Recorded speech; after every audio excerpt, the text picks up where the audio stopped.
영성으로 살아가는 일상, 또 일상이 영성이 되는 것, 이것은 성령님에 이끌려서 살아가는 것, 이렇게 우리가 정의해도 무방하리라고 생각을 합니다. 아니요, 그게 정상일 것입니다. 성령님께 이끌려가는 삶, 성령의 충만함을 삶, 이렇게 살아가는 우리가 되어야 되지 않을까 생각합니다. 그러면 도대체 성령은 우리 일상 속에서 어떻게 역사하는가입니다. 여러분, 성령은 진리의 영이십니다. 주님의 영이시죠. 그러므로 우리가 성령에 이끌려서 살아간다라고 하는 것은 또 다르게 표현한다면 진리에 이끌려서 살아간다, 곧 말씀에 이끌려서 살아간다라고 이렇게 규정할 수가 있을 것입니다.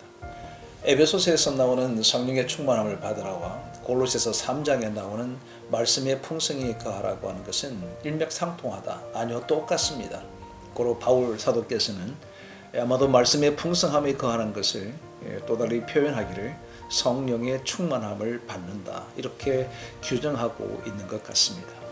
여러분, 우리가 성령에 이끌려서 살아간다라고 할 때 우리는 기도의 폭발적인 양들, 그리고 신앙생활에 열심으로 다하는 것, 그리고 헌신해 가는 것, 이것만을 우리가 성령에 이끌려서 살아간다라고 규정하기가 쉽습니다. 여러분, 그것은 틀린 것은 결코 아닙니다. 그러나 정말로 진리의 영이 우리에게 충만하게 살아간다라고 할 때는 우리가 진리의 말씀을 따라서 이렇게 한 걸음 한 걸음 걸어가는 것이 될 것입니다. 우리가 그렇게 말씀대로 살아가지 못하게 되면 여러분, 성령님께서는 우리를 근심하신다, 이렇게 얘기하는 겁니다.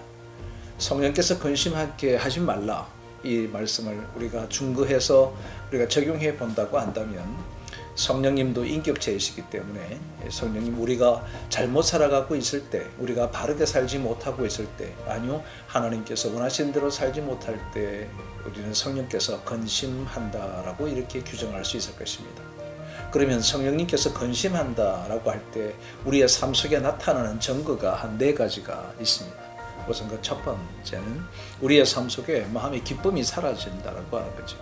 저 여러분이 우리의 삶 속에 기쁨을 잃어버렸다, 즐거움을 잃어버렸다, 이렇게 될 때 주 안에서 기뻐하는 것을 상실했다, 근심하지 않을까요?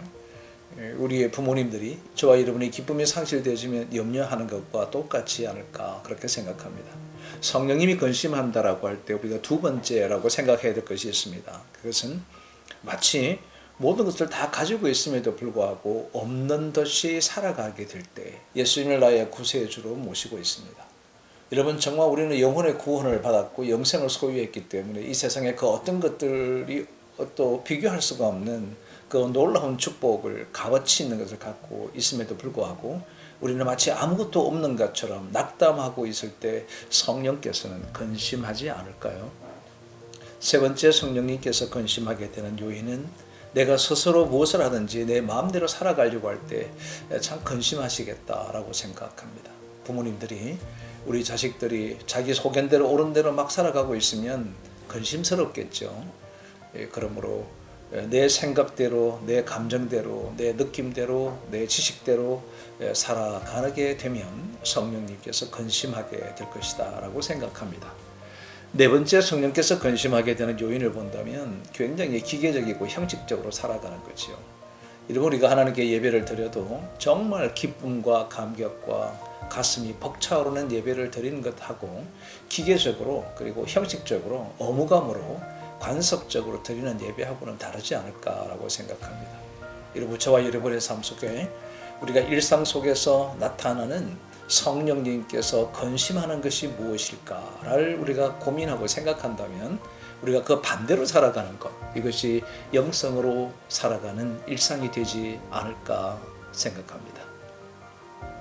성령께서 근심하신다는 것, 그 근심을 제거해 간다는 것, 이것이 올바른 영성의 삶의 길일 것입니다.